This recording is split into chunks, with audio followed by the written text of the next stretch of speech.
ನಮಸ್ಕಾರ ವೀಕ್ಷಕರೇ, ಈ ಬಾರಿಯ ಐಪಿಎಲ್ ನ ಮೊದಲ ಪಂದ್ಯ ಆರ್ಸಿಬಿ ಮತ್ತೆ ಸಿಎಸ್ಕೆ ನಡುವೆ ಮಾರ್ಚ್ 22ರಂದು ಚೆನ್ನೈನ ಚೆಪೋಕ್ ಕ್ರೀಡಾಂಗಣದಲ್ಲಿ ನಡೆಯಲಿದೆ. ಈಗಾಗಲೇ ಎರಡೂ ತಂಡಗಳು ಕೂಡ ಭರ್ಜರಿ ತಯಾರಿಯಲ್ಲಿ ನಿರತರಾಗಿದ್ದು, ಎರಡೂ ತಂಡಗಳು ಕೂಡ ತುಂಬಾ ಬಲಿಷ್ಠವಾಗಿರುವುದರಿಂದ ಈ ಪಂದ್ಯ ತುಂಬಾ ರೋಚಕತೆಯಿಂದ ಕೂಡುವ ಸಾಧ್ಯತೆಗಳಿವೆ. ಹಾಗಾದರೆ ಆರ್ಸಿಬಿ ಮತ್ತೆ ಸಿಎಸ್ಕೆ ನಡುವಿನ ಮೊದಲ ಪಂದ್ಯಕ್ಕೆ ಎರಡೂ ತಂಡಗಳ ಪ್ಲೇಯಿಂಗ್ 11 ಯಾವ ರೀತಿ ಇರಲಿದೆ, ಯಾವ ತಂಡ ಸದ್ಯ ತುಂಬಾ ಬಲಿಷ್ಠವಾಗಿ ಕಂಡುಬರುತ್ತಿದೆ, ಇದರ ಬಗ್ಗೆ ಸಂಪೂರ್ಣ ಮಾಹಿತಿಯನ್ನು ಈ ವಿಡಿಯೋದಲ್ಲಿ ತಿಳಿದುಕೊಳ್ಳೋಣ. ದಯವಿಟ್ಟು ವಿಡಿಯೋ ಕೊನೆಯ ತನಕ ನೋಡಿ ಮತ್ತೆ ಇತರೆ ಆರ್ಸಿಬಿ ಫ್ಯಾನ್ಸ್ ಗಳಿಗೂ ಕೂಡ ಶೇರ್ ಮಾಡಿ. ಅದಕ್ಕೂ ಮುನ್ನ ವೀಕ್ಷಕರೇ, ನೀವು ಕೂಡ ಆರ್ಸಿಬಿ ತಂಡದ ಅಭಿಮಾನಿಯಾಗಿದ್ದರೆ ಈ ವಿಡಿಯೋಗೆ ಒಂದು ಲೈಕ್ ಮಾಡಿ. ಮತ್ತೆ ಆರ್ಸಿಬಿ ಮತ್ತೆ ಸಿಎಸ್ಕೆ ನಡುವಿನ ಮೊದಲ ಪಂದ್ಯವನ್ನು ನಿಮ್ಮ ಪ್ರಕಾರ ಯಾರು ಗೆದ್ದು ಬೀಗಬಹುದು ಎಂದು ನಮಗೆ ತಪ್ಪದೇ ಕಮೆಂಟ್ ಮೂಲಕ ತಿಳಿಸಿ. ಸ್ನೇಹಿತರೆ, ನಿಮ್ಗೆಲ್ಲ ಗೊತ್ತಿರುವ ಹಾಗೆ ಪ್ರತಿ ಬಾರಿಯೂ ಕೂಡ ಆರ್ಸಿಬಿ ಮತ್ತೆ ಸಿಎಸ್ಕೆ ನಡುವಿನ ಪಂದ್ಯ ತುಂಬಾ ರೋಚಕತೆಯಿಂದ ಕೂಡಿರುತ್ತದೆ. ಅದರಂತೆ ಈ ಬಾರಿಯೂ ಕೂಡ ಎರಡೂ ತಂಡಗಳು ಮಹತ್ವದ ಪಂದ್ಯಕ್ಕಾಗಿ ಸಜ್ಜಾಗಿದ್ದು, ಚೆನ್ನೈನ ಚೆಪೋಕ್ ಕ್ರೀಡಾಂಗಣದಲ್ಲಿ ಆರ್ಸಿಬಿ ಮತ್ತೆ ಸಿಎಸ್ಕೆ ನಡುವಿನ ಮಹತ್ವದ ಜಿದ್ದಾಜಿದ್ದಿನ ಪಂದ್ಯ ನಡೆಯಲಿದೆ.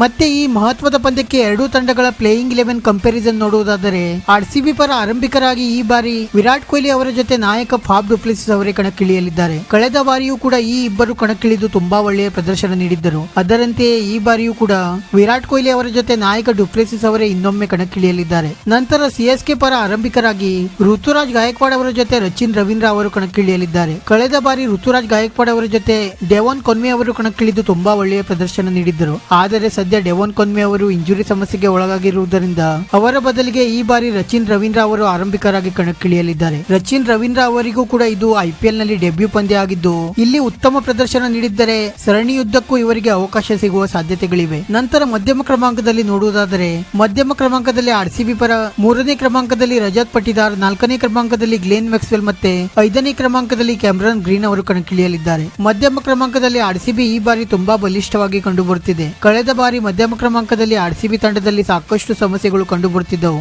ಆದರೆ ಈ ಬಾರಿ ಇದರಲ್ಲಿ ಗಮನ ಹರಿಸಿರುವ ಆರ್ಸಿಬಿ ಮ್ಯಾನೇಜ್ಮೆಂಟ್ ಕ್ಯಾಮರನ್ ಗ್ರೀನ್ ಅವರನ್ನು ತಂಡಕ್ಕೆ ಕರೆತಂದು ಮಧ್ಯಮ ಕ್ರಮಾಂಕವನ್ನು ಇನ್ನಷ್ಟು ಬಲಿಷ್ಠಗೊಳಿಸಿದೆ. ಇದರ ಜೊತೆಗೆ ರಜತ್ ಪಟಿದಾರ್ ಅವರು ಕೂಡ ತಂಡಕ್ಕೆ ಕಂಬ್ಯಾಕ್ ಮಾಡಿರುವುದು ಆರ್ಸಿಬಿ ತಂಡಕ್ಕೆ ಇನ್ನಷ್ಟು ಈಗ ಬಲ ಬಂದಿದೆ. ನಂತರ ಸಿಎಸ್ಕೆ ತಂಡದ ಮಧ್ಯಮ ಕ್ರಮಾಂಕದಲ್ಲಿ ನೋಡುವುದಾದರೆ, 3ನೇ ಕ್ರಮಾಂಕದಲ್ಲಿ ಅಜಿಂಕ್ಯ ರಹಾನೆ, 4ನೇ ಕ್ರಮಾಂಕದಲ್ಲಿ ಯುವ ಆಟಗಾರ ಸಮೀರ್ ರಜ್ಬಿ ಮತ್ತೆ 5ನೇ ಕ್ರಮಾಂಕದಲ್ಲಿ ಡೆರೆಲ್ ಮಿಚೆಲ್ ಅವರು ಕಣಕ್ಕಿಳಿಯಲಿದ್ದಾರೆ. ಅಜಿಂಕ್ಯ ರಹಾನೆ ಅವರು ಕಳೆದ ಸೀಸನ್ ನಲ್ಲಿ ತುಂಬಾ ಒಳ್ಳೆಯ ಪ್ರದರ್ಶನ ನೀಡಿದ್ದರು. ಆದರೆ ಸದ್ಯ ಅಜಿಂಕ್ಯ ರಹಾನೆ ಅವರ ಫಾರ್ಮ್ ಅಷ್ಟೊಂದು ಚೆನ್ನಾಗಿ ಕಂಡು ಬರುತ್ತಿಲ್ಲವಾಗಿರುವುದರಿಂದ ಸಿಎಸ್ಕೆ ತಂಡಕ್ಕೆ ಇದು ಸ್ವಲ್ಪ ಮಟ್ಟದಲ್ಲಿ ಸಮಸ್ಯೆ ಆಗಬಹುದು. ಮತ್ತೆ ಸಮೀರ್ ರಿಜ್ವಿ ಅವರಿಗೆ ಈ ಬಾರಿ ಶಿವಾಮ್ ಡುಬೆ ಅವರ ಬದಲಿಗೆ ಅವಕಾಶ ನೀಡಲಾಗುತ್ತಿದೆ. ಶಿವಾಮ್ ಡುಬೆ ಅವರು ಕೂಡ ಸದ್ಯ ಇಂಜುರಿ ಸಮಸ್ಯೆಗೆ ಒಳಗಾಗಿರುವುದರಿಂದ ಅವರ ಬದಲಿಗೆ ಈ ಪಂದ್ಯದಲ್ಲಿ ಸಮೀರ್ ರಿಜ್ವಿ ಅವರಿಗೆ ಅವಕಾಶ ನೀಡಲಾಗುತ್ತಿದೆ. ನಂತರ ಇನ್ನೊಬ್ಬ ಸ್ಫೋಟಕ ಬ್ಯಾಟ್ಸ್ಮನ್ ಡೆರೆಲ್ ಮಿಚೆಲ್ ಅವರು ಕೂಡ ಸದ್ಯ ಅದ್ಭುತ ಫಾರ್ಮ್ ನಲ್ಲಿ ಕಂಡುಬರುತ್ತಿದ್ದಾರೆ. ಆದ್ದರಿಂದ ಮಧ್ಯಮ ಕ್ರಮಾಂಕದಲ್ಲಿ ಎರಡೂ ತಂಡಗಳು ಕೂಡ ತುಂಬಾ ಬಲಿಷ್ಠವಾಗಿ ಕಂಡುಬರುತ್ತಿವೆ. ನಂತರ 6ನೇ ಕ್ರಮಾಂಕದಲ್ಲಿ ಆರ್ಸಿಬಿ ಪರ wicket keeper batsman Dinesh Karthik ಅವರು ಕಣಕ್ಕಿಳಿದರೆ,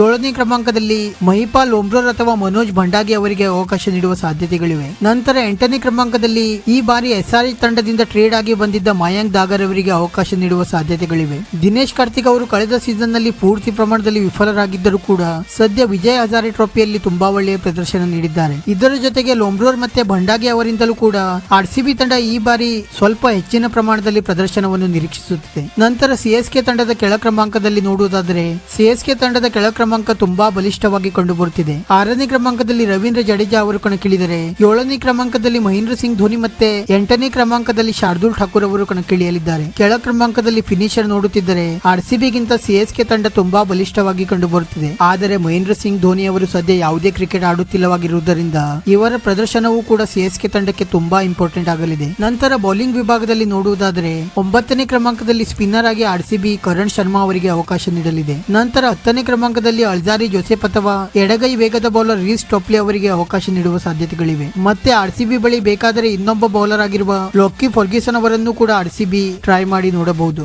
ಆದರೆ ಚೆನ್ನೈನಲ್ಲಿ ಪಂದ್ಯ ನಡೆಯುತ್ತಿರುವುದರಿಂದ ಇಲ್ಲಿ ವೇರಿಯೇಷನ್ ಉಳ್ಳ ಬೌಲರ್ ಇರುವುದು ತುಂಬಾ ಇಂಪಾರ್ಟೆಂಟ್ ಆಗಲಿದೆ. ನಂತರ 11ನೇ ಕ್ರಮಾಂಕದಲ್ಲಿ ಆರ್ಸಿಬಿ ಘಾತಕ ವೇಗದ ಬೌಲರ್ ಮೊಹಮ್ಮದ್ ಸಿರಾಜ್ ಅವರಿಗೆ ಅವಕಾಶ ನೀಡಲಿದೆ. ನಂತರ ಸಿಎಸ್ಕೆ ತಂಡದ ಬೌಲಿಂಗ್ ವಿಭಾಗದ ಕಡೆಗೆ ನೋಡುವುದಾದರೆ, 9ನೇ ಕ್ರಮಾಂಕದಲ್ಲಿ ದೀಪಕ್ ಚಹರ್ ಅವರು ಕಣಕ್ಕಿಳಿದರೆ, 10ನೇ ಕ್ರಮಾಂಕದಲ್ಲಿ ಮಹೇಶ್ ತೀಕ್ಷಣ ಮತ್ತೆ 11ನೇ ಕ್ರಮಾಂಕದಲ್ಲಿ ಮತೀಶ್ ಪತಿರಾಣ ಅವರಿಗೆ ಅವಕಾಶ ನೀಡುವ ಸಾಧ್ಯತೆಗಳಿವೆ. ಮತೀಶ ಪತಿರಾಣ ಅವರು ಕಳೆದ ಸೀಸನ್ ನಲ್ಲಿ ತುಂಬಾ ಒಳ್ಳೆಯ ಪ್ರದರ್ಶನ ನೀಡಿದ್ದರು. ಮತ್ತೆ ದೀಪಕ್ ಚಹರ್ ಅವರು ಕೂಡ ಒಬ್ಬ ಒಳ್ಳೆಯ ಆಲ್ರೌಂಡರ್ ಆಗಿರುವುದರಿಂದ ಸಿಎಸ್ಕೆ ತಂಡಕ್ಕೆ ಇದು ಒಂದು ಪ್ಲಸ್ ಪಾಯಿಂಟ್ ಆಗಲಿದೆ. ಮತ್ತೆ ಇಂಪ್ಯಾಕ್ಟ್ ಪ್ಲೇಯರ್ ಕಡೆಗೆ ನೋಡುವುದಾದರೆ, ಇಂಪ್ಯಾಕ್ಟ್ ಪ್ಲೇಯರ್ ಆಗಿ ಆರ್ಸಿಬಿ ಅನುಜ್ ರಾವತ್, ಆಕಾಶ್ ದೀಪ್ ಅಥವಾ ಯಶ್ ಟಯಾಲ್ ಅವರನ್ನು ಟ್ರೈ ಮಾಡಿ ನೋಡಬಹುದು. ಸಿಎಸ್ಕೆ ತಂಡ ಮಿಚೆಲ್ ಸೆಂಟ್ನರ್, ಮೊಯಿನ್ ಅಲಿ ಅಥವಾ ಮತೀಶಾ ಪತಿರಾಣ ಅವರನ್ನು ಪ್ಲೇಯಿಂಗ್ 11 ನಲ್ಲಿ ಆಡಿಸದೇ ಇದ್ದರೆ ಇವರನ್ನು ಸಹ ಇಂಪ್ಯಾಕ್ಟ್ ಪ್ಲೇಯರ್ ಆಗಿ ಕಣಕ್ಕಿಳಿಸಬಹುದು. ವೀಕ್ಷಕರೇ, ಇದಾಗಿತ್ತು ಎರಡೂ ತಂಡದ ಪ್ಲೇಯಿಂಗ್ 11 ಕಂಪ್ಯಾರಿಸನ್. ನಿಮ್ಮ ಪ್ರಕಾರ ಯಾವ ಪ್ಲೇಯಿಂಗ್ 11 ತುಂಬಾ ಬಲಿಷ್ಠವಾಗಿದೆ ಎಂದು ನಮಗೆ ತಪ್ಪದೇ ಕಮೆಂಟ್ ಮೂಲಕ ತಿಳಿಸಿ. ವಿಡಿಯೋ ಇಷ್ಟ ಆಗಿದ್ದರೆ ಲೈಕ್ ಮಾಡಿ ಮತ್ತೆ ಚಾನೆಲ್ ಅನ್ನು ಸಬ್ಸ್ಕ್ರೈಬ್ ಮಾಡಲು ಮರೆಯಬೇಡಿ.